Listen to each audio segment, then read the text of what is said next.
The Bishop of London is not only responsible for the Anglican churches in the capital city, but also the royal chapels. You'll know the royal family well from your work as Dean of the Chapels Royal. And presumably, the Queen is someone who is of deep spiritual faith. I think that's become very publicly clear, hasn't it, from her Christmas broadcasts, because they have been much more explicitly Christian, and she has always had very firm and deep faith. And I think that that actually corresponds with a very great turn in the tide. Because I remember, actually it was a Director General of the BBC giving a lecture not so long ago and saying that, of course, 25 years ago, 30 years ago, when the Queen was already 30 years on the throne, everybody was convinced that the story of God would have only one ending, and it would be relegation to the leisure sector. It would be the harmless hobby of fairly eccentric people. Well, nobody is saying that now. So the Queen has united all these periods, and very appropriately, I think, for the present, for this contemporary age, she is being much more explicit about her own faith. 60 years on, do you think that as a nation we treasure the concept of that coronation as much as we should? One of the most extraordinary things about monarchy in this country, again and again, the actual event is hugely uniting. And I think that was true of the coronation, although, of course, at that time, Britain was emerging from austerity. I remember, I think I still had my own ration card in 1953. I think you still had ration cards then. And it had been a rather drab, austere world as we recovered. There were bomb sites everywhere in London. And so I think the coronation had a particular role there. The reaction to the Queen when she goes on her visits has always been beyond what people might expect. And the number of people who talk about, the lightest word, which is why, of course, the Queen has to be very careful, as she knows very well, because what she says is remembered for a lifetime. It's a big responsibility.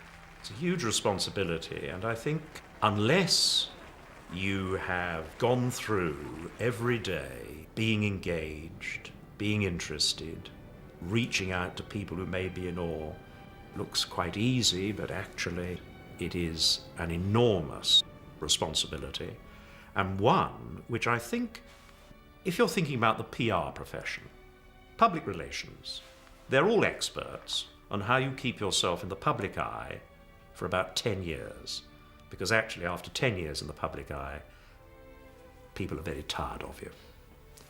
The Queen, it seems to me, is perhaps the only expert on how you keep yourself in the public eye for more than 80 years, and people want more.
The choir of Westminster Abbey played an important role in the coronation service, of course, not from their usual choir stalls here, but up there, where they had a bird's eye view of the unforgettable scene below.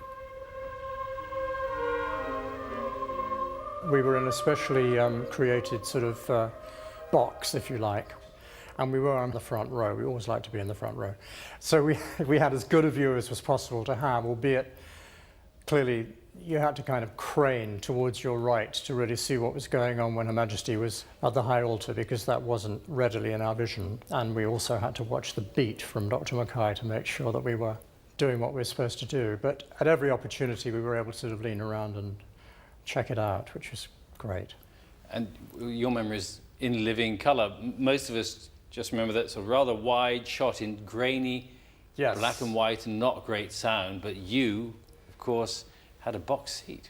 My overriding memory really is, it's perhaps a strange word to use, but it was the glamour of it. I mean, it was the most extraordinary feeling of light and gold and ermine and purple and red and diamonds and what have you. An extraordinary feeling of a little bit like a major Hollywood movie in a way. That was the overriding feeling that I got. And of course, there were certain moments which were quite extraordinary. I remember when the actual crown was placed on Her Majesty's head, it seemed to be very, very slow before it actually got there. And the yell from the boys of Westminster School shouting, "Vivat, Vivat Regina."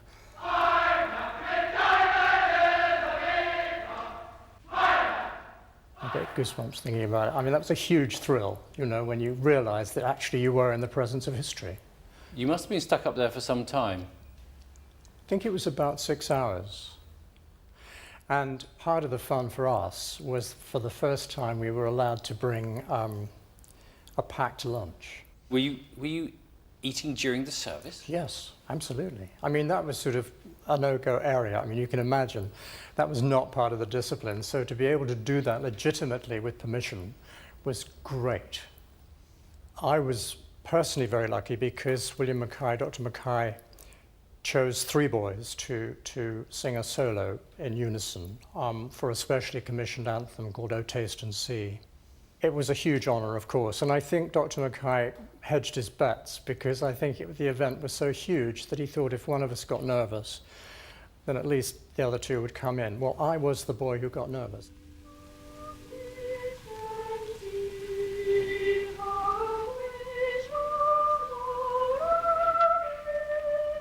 And I did come in slightly later, but full throttle once I got there. I'm sure nobody noticed I apart don't from think you.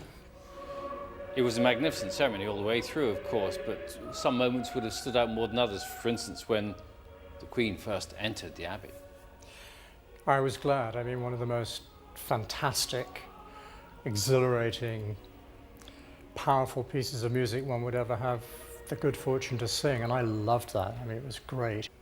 The last rehearsal, which I believe was when Her Majesty came, she was wearing the imperial crown as she processed from the Great West Door to the high altar. And she did ask the Duke of Norfolk to ask Dr. Mackay, the master of the choristers, if we could sing a little quicker because the crown was heavy. I think I didn't make that up. Happy days? Very happy days indeed, yes. I feel a huge sense of pride. I'm a great royalist anyway, and I feel that having been given this opportunity and this God-given gift, which I was given, to have been a part of this extraordinary ceremony is truly great.